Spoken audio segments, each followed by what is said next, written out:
Good day po sa inyong lahat, si Dr. Nada nagbabalik po. Ngayon po ay December 17, 2025. Samahan niyo po ako sa aking munting channel at hopefully may matutunan kayo ng konti sa ating pag-uusapan ngayon. Ngayon po tatalakayin natin ang tinatawag na routine medical care. Kasama na rin po dito ang screening at yearly exam. Ano nga ba ang routine medical care? Ito po yung pagpunta ninyo sa primary care provider ninyo every 3 to 4 months para i-assess yung health ninyo. At dito na rin po ginagawa kung kailangan i-adjust yung medications ninyo, palitan, and at the same time, i-check yung lab work. Kung may diabetes po kayo, chine-check po ang A1C. Kung may cholesterol problem kayo, chine-check po yung lipid panel. At kung meron kayong congestive heart failure, chine-check po yung tinatawag na BNP or pro-BNP to make sure na hindi po kayo nagre-retain ng fluids. Kung meron ka namang problema sa hypothyroid or obesity, sometimes chine-check po yung thyroid. So during medical care, ano pong ginagawa? Chine-check po yung vitals. Dito po makikita yung temperature ninyo, yung heart rate, respiratory rate, at saka yung blood pressure. Kasama na rin po dito, like mention ko, yung lab work. Mostly, ang ginagawa po ay yung CBC, tinatawag na complete blood count, or CMP, complete metabolic panel, and sometimes nilalagyan po ng magnesium or other test. Kung kinakailangan i-screen ka ng prostate, in-order po ang PSA. Again, kung i-recheck yung A1C or ini-screen ka for diabetes, ini-check po ang A1C. At kung meron kang problema sa temperature or unexplained weight gain, sometimes ini-check po yung thyroid ninyo. Kasama na rin po dito sa routine exam yung mental health evaluation. Kaya bago kayo nilalagay sa exam room, chine-check po kayo, binibigyan po kayo ng paper na tinatawag na PHQ-9 to assess for anxiety and screening. At the same time po, the same questionnaire po, i-assess po yung paggamit niyo ng alcohol, tobacco or cigarette, electronic vaping, and illicit drug. And of course, kasama na rin po dito sa screening yung immunization, especially this time of the year, kung up-to-date ka ba yung mga shots mo, especially if you have chronic medical illness. Because it's very important po na meron kang na ikaw ay vaccinated para pag na-expose ka sa mga may sakit, meron ka pong panlaban sa disease. So, ano ang kinaiba ng routine medical exams sa yearly physical exams? So, sa yearly physical exam po, mas matagal po ito. Usually, it takes 45 minutes to an hour. And ang routine exam po is only 15 minutes or maybe 20.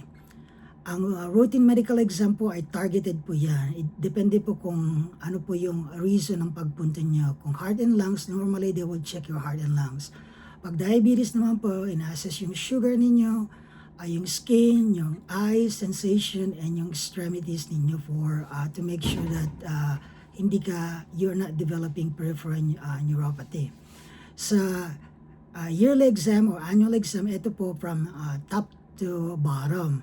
Ito po ay complete examination. Pag ikaw ay lalaki, chine-check po yung testicle mo for testicular exam for growth, prostate, at saka guaiac test to make sure that you don't have anemia, or yun na rin po kung i-screen ka ng rectal abnormalities.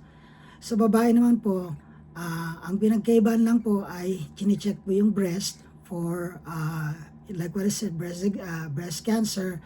Meron din pong ginagawang pap smear, and if needed, may ginagawa din pong colposcopy. At kasama na rin po dito ang rectal exam.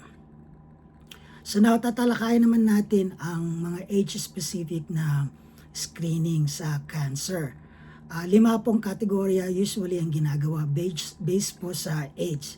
So ang unang-una po ay yung cervical cancer. Ito po ay ginagawa sa mga kababaihan age 21 to 65. So nag-order po sila ng HPV test, and at the same time, they have to undergo pap smear, yung vaginal exam.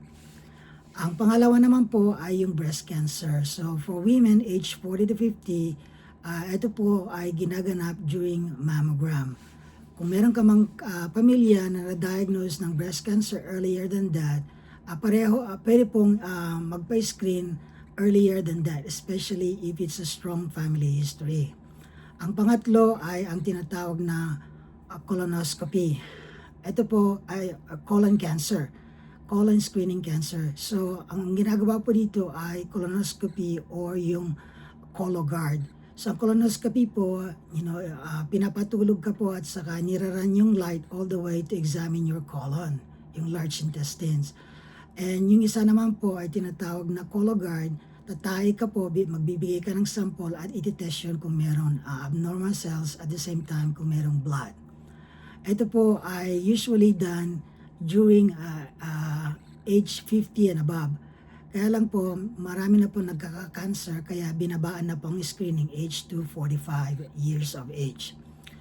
Ang next naman po ay ang tinatawag na prostate screening.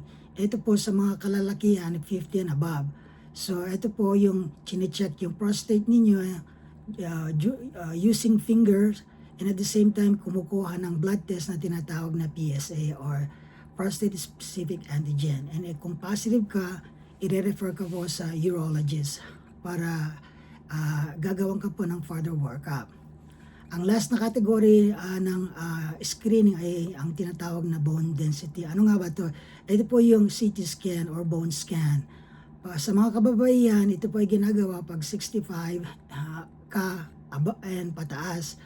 Pag sa mga kalalakihan, ito po 70 and above. So bakit nga ba may age difference? Kasi po, ang mga kababaihan, pag nag-menopause ka, nawawala po yung estrogen nilang hormone, which is a protective mechanism for them, for cardiovascular and then for bones. Pag sa kalalakihan po, hindi yung nawawalan testosterone unless they remove their testicles. Ang nangyayari ay nababawasan lang po yung level ng testosterone, kaya po 70 and above.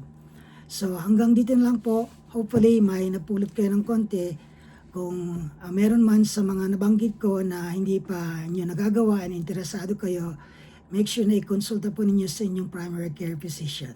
Hanggang dito na lamang po uli, and then magkikita tayo on our next video. Goodbye.